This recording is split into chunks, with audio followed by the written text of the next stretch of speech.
feminine side. Yes, yes. Well, to be fair, we all need to work on our feminine side in reality.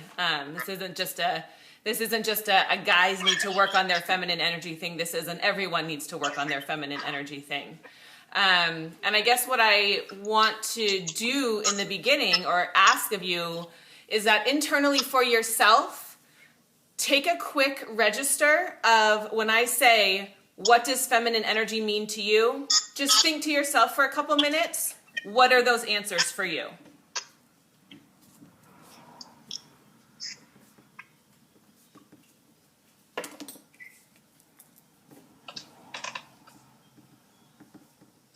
And the other thing I want to ask for you is that as you are thinking about those answers, what does feminine energy mean to you? How does your body feel in response to those answers?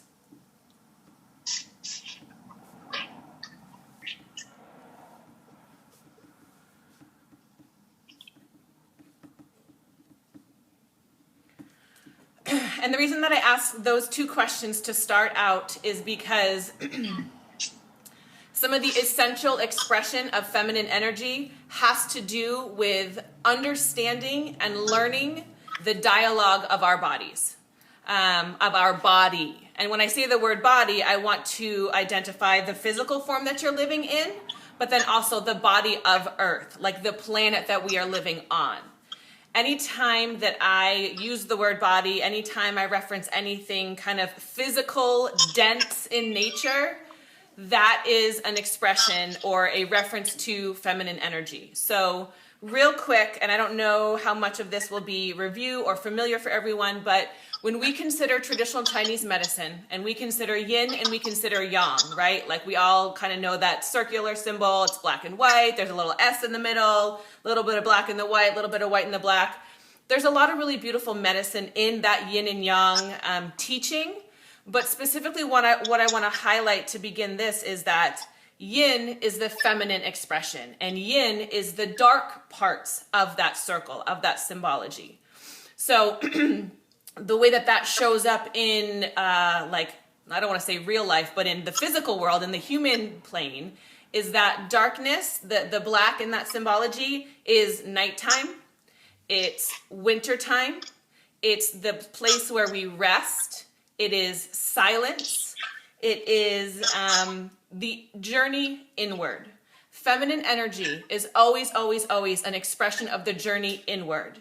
And if we consider even just the symbols for like gender, right? So the feminine for girls, it's like, you know, a little, hey, it's like a little person. And then like the arms are out and that's that. That's the symbol for feminine energy. So that in and of itself, I want you to view that as a very static thing. That symbol, that, you know, hieroglyphic, so to speak, is just standing still and literally holding space, okay? When we consider the symbol for masculine, or not, I shouldn't say masculine energy, the symbol for men or male gender, it's that same circle, but there is an arrow pointing out of that.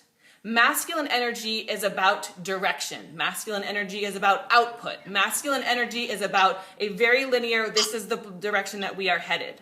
Now, we have a tendency to get really, you know, whatever about each other as men and women, as far as like, oh, men only have a one-track mind, they can't multitask the way women can. Like we have all these sort of stereotypical gender things that we say, and A, while they are not completely true, B, they are kind of true, but not in a way that we need to be attached to ourselves as people, meaning just because I'm a guy, that doesn't mean I can't do more than one thing at a time. Or just because I'm a woman and I identify, you know, with feminine energy means that I have to juggle all the things.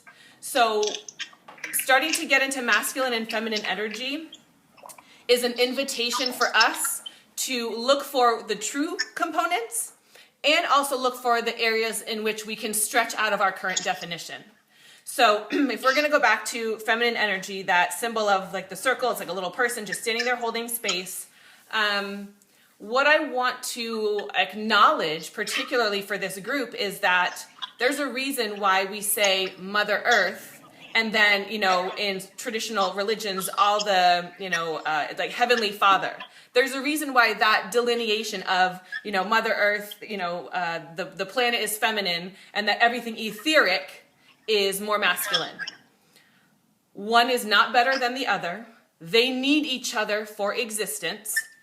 But the planet being feminine inherently is because she is just sitting there holding it down. She is sitting here holding us, and holding us in a million different ways, right? So Mother Earth is not mad at the Southern Hemisphere when it's summertime and getting mad at the Northern Hemisphere when it's wintertime. Like, y'all aren't fucking playing together. You need to get on the same page. She doesn't get upset about that stuff. She understands from a soul level that multiple things are possible at the same time. That's why the symbology for feminine energy, just standing there with like arms out, is like, no, it's okay. I can hold two things at once.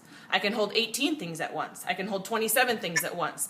I can hold seemingly opposite experiences at one time, and all of it is true, and none of it is any more or less valuable than anything else.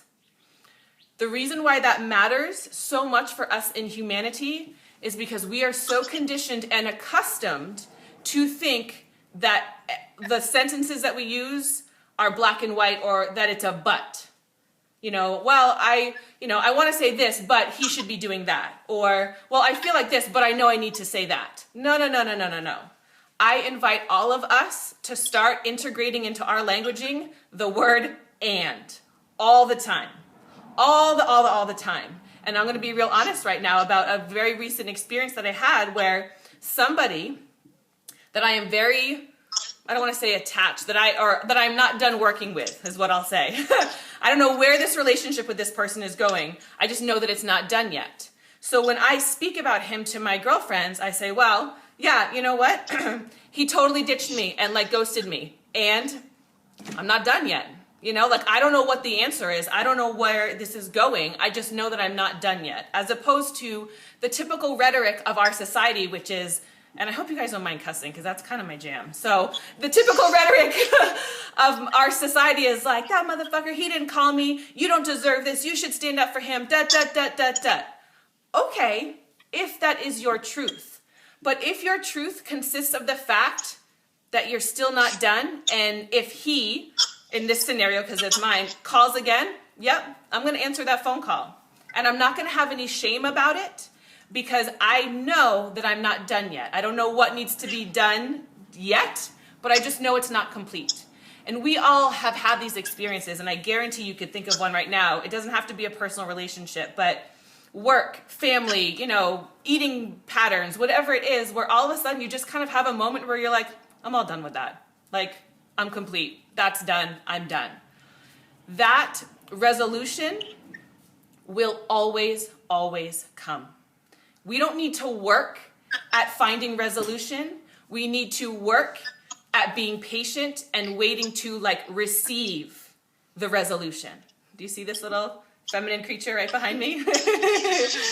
So to be really, you know, kind of go back to the fundamentals, this is feminine energy. Feminine energy is, again, about stillness. It's about receiving. It's about listening. And the only way that we can hear the subtle whispers of our planet, which is inherently feminine, is by listening. And for everyone that's on this call, we're all energy workers, light workers. We have this capacity to interact with vibration in a really, really profound way that the rest of the world also needs to be taught and given permission to communicate with. Because this is not unique to us. Everyone has this capacity to operate on a vibrational level. And that's the communication that we're listening for. But it requires it requires inner work to really hear what it is that's coming to us for guidance or for wisdom. You know, the way that we know that we're done with something is because we feel that in our body. We feel that sense of calm, that sense of peace. Also, what I want to tell you is we feel it when there is no longer a charge around something. So when you don't feel like arguing with that person anymore, when you don't feel like, you know, working that project anymore, that's because the work is done. And it doesn't even mean it's done forever. It just means for now, it's done. I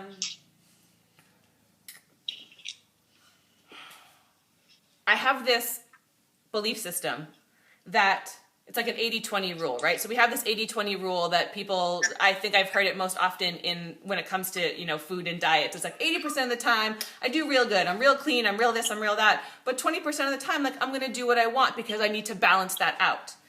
I believe that for all of us, not just men, not just women, but for all of us, operating from that 80-20 standpoint, meaning 80% of the time I'm in my feminine energy, which means I'm a little bit more still with my mind. I'm a little bit more open to receiving. I am cultivating this sense of listening, this sense of nonverbal communication, so I can tune into like the frequencies and the charges and the threads around me. 80% of the time, my actions, my intentions, my desires are on cultivating that feminine energy.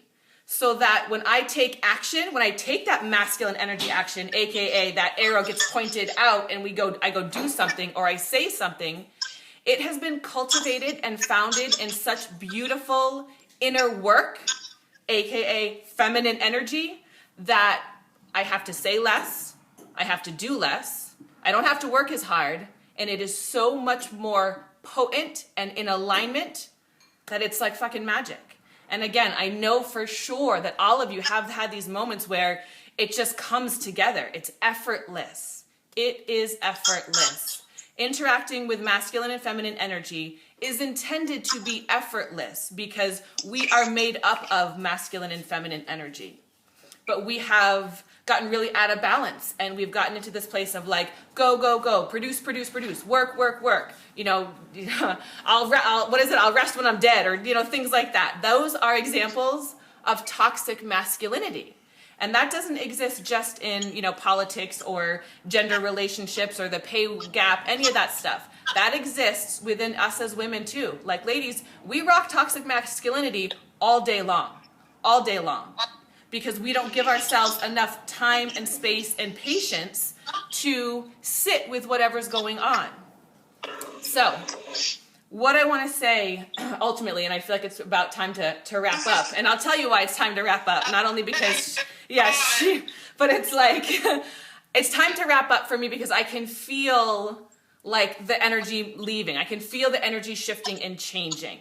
And that is because I spend so much time cultivating that relationship, that nonverbal relationship with the energetics around me. And this is preaching to the choir. I know that you all understand that language. You understand vibration. You know what it feels like to be in the presence of someone where you get a very particular response, whether it's resistance or attraction, there's a charge of some kind. So when I say it's time to wrap up, I can sort of feel, the momentum, shifting and changing. But the most important thing I think for this piece of the conversation or this piece of our meeting is to start integrating the word "and" into your vocabulary. Start giving yourself permission to feel multiple opposite things at the same time. And it's really not opposite. It's actually very complementary. That is one of the founding principles of that yin and yang symbology, is that yin and yang seem like they're opposite, but they actually are complementary and they need each other to exist, right? It's the natural expansion and contraction of our universe. Contraction is when we go in, when we listen, when we sit still. Expansion is when we are going outward with that masculine energy.